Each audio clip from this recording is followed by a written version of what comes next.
నేను మొన్న ఒక పోస్ట్ పెట్టాను. రఘురామకృష్ణరాజు అనేటువంటి ఆయన పైన నేను ఒక పోస్ట్ పెట్టడం జరిగింది. దానిలో ఆయన 420, ఆయన కుటుంబ సభ్యులు కూడా 420 అని నేను అనటం జరిగింది. చాలామందికి అర్థం కాల నేను అలా ఎందుకు అన్నాను అని. అంటే అదేదో వ్యక్తిగతమైన కోపంతో అన్నానేమో అని చాలామంది ఒక భ్రమలో ఉన్నారు. అది కరెక్ట్ కాదు. ఇందులో వ్యక్తిగతమైనటువంటి అంశాలు ఏమీ కూడా లేవు. అలాగే నేను ఒక బాధ్యత గల ప్రభుత్వ అధికారిని, ఒక సీనియర్ ఆఫీసర్ని, డీజీపీ ర్యాంక్లో ఉన్న వ్యక్తిని. నేను ఎలాంటి డాక్యుమెంటరీ ఎవిడెన్స్ లేకుండా, ఆధారం లేకుండా ఏది పడితే అది నేను మాట్లాడను. నా దగ్గర పూర్తిగా సాక్ష్యాధారాలు ఉన్నాయి కాబట్టి వాటిని ఉటంకిస్తూ నేను ఆ మాటలు మాట్లాడటం జరిగింది. సో చాలామందికి ఈ విషయం తెలియదు కాబట్టి అరే ఆయన ఏదో కోపంలో అన్నాడు అని అనుకుంటున్నారు. అది కరెక్ట్ కాదు. నేను రాష్ట్ర ప్రయోజనాల దృష్ట్యానే నేను మాట్లాడాను.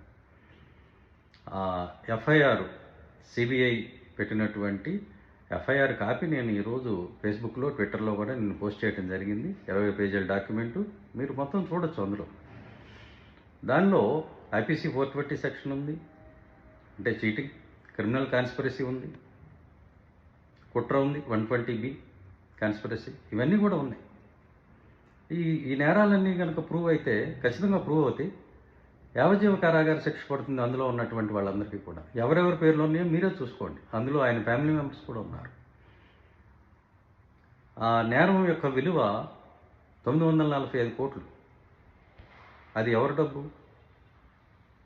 State bank of India, axis bank, Punjab national bank, ఈ 3 బ్యాంకుల్లోంచి లూటీ చేసినటువంటి డబ్బు 945 కోట్లు. అది మీ డబ్బు, నా డబ్బు, మనందరి డబ్బు. ఇలాంటి కేసులు ఇంకొక 10 తగిలితే రేపు బ్యాంక్ వాళ్ళు మన డిపాజిట్లు, మన ఫిక్స్డ్ డిపాజిట్లు, బ్యాంకులో ఉన్న డబ్బు ఏదైతే ఉందో అది మీకు ఇవ్వలేమనేటువంటి పరిస్థితికి వస్తారు. కాబట్టి ఇర్రెస్పాన్సిబుల్గా మాట్లాడకండి. ఆయన నేరం చేయలేదు, దానివల్ల ఎవరికీ నష్టం లేదు, అట్లాంటి మాటలు మాట్లాడకండి.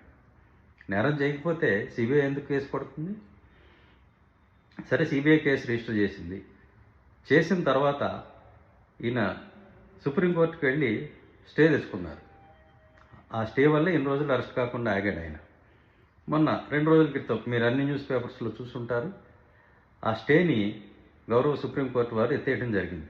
అంటే రఘురామకృష్ణరాజు గారి అరెస్ట్కి క్లియరెన్స్ ఇచ్చింది సుప్రీంకోర్టు. ఇవాళ రేపు ఆయన అరెస్ట్ కాక తప్పదు. ఎందుకంటే అదేమో చిన్న నేరం కాదండి. 945 కోట్లు కొట్టేస్తే బ్యాంకుల నుంచి అరెస్ట్ చేయకుండా ఉంటారా? ఇదొకటే కాదు, ఇంకా ఈయన మీద నమోదు కావాల్సినటువంటి అనేక కేసులు ఉన్నాయి. అవి వివిధ దశల్లో ఉన్నాయి. వాటి తాలూకు డాక్యుమెంట్లు కూడా నా దగ్గర ఉన్నాయి. అవి ఇచ్చింది కూడా రఘురామకృష్ణరాజు గారి సన్నిహితులే నాకు ఇచ్చారు. ఆయన పక్కన ఉండేవాళ్లే, ఆయన బాగా నమ్మేవాళ్లే.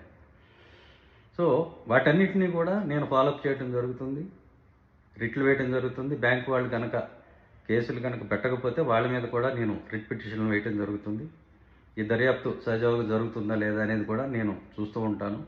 నేను కూడా అవసరాన్ని బట్టి ఇంప్లీడ్ అయ్యి, నాకు స్టేట్ బ్యాంక్ ఆఫ్ ఇండియాలో అకౌంట్ ఉంది, నా డబ్బులు పోయినాయి కాబట్టి నేను కూడా పార్టీ అవుతాను. నేను కూడా ఇంప్లీడ్ అయ్యి ఆ కేసులు నేను ఫాలోఅప్ చేస్తాను. సో ఇక్కడ విషయం ఏంటంటే, క్లుప్తంగా ఈయన వ్యక్తిగత హోదాలో రఘురామకృష్ణరాజు అనేటువంటి వ్యక్తి ఐపీసీ 420 సెక్షన్ కింద అరెస్ట్ అయితే అది వ్యక్తిగా ఆయనకు సంబంధించిన విషయం అవుతుంది. కానీ ఇప్పుడు ఈయన గౌరవనీయమైనటువంటి ఒక ఉపసభాపతి పొజిషన్లో ఉన్నారు. మరి ఆ పొజిషన్లో ఉండి అరెస్ట్ అయితే, అమరావతి నుంచి తీసుకెళ్తే రేపొద్దున నేషనల్ మీడియా అంతా కూడా ఏముంటుంది? సరే, లోకల్ మీడియా అంటే కప్పెట్టేస్తుంది అనుకోండి, వాళ్ళు చెప్పరు. కానీ నేషనల్ మీడియా అంతా కూడా ఏం చెబుతుంది? Deputy speaker of Amaravati has been arrested in a bank fraud అంట. అట్లాంటప్పుడు మన అమరావతి బ్రాండ్ ఇమేజ్ ఏమవుతుంది? ఆంధ్రప్రదేశ్ రాష్ట్ర పరువు ఏమవుతుంది?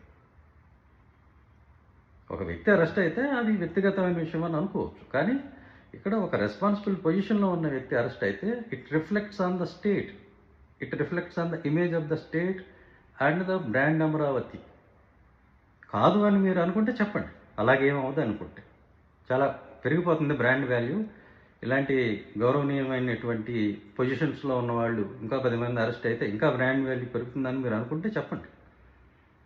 కాబట్టి నేను చెప్పేది ఏంటంటే,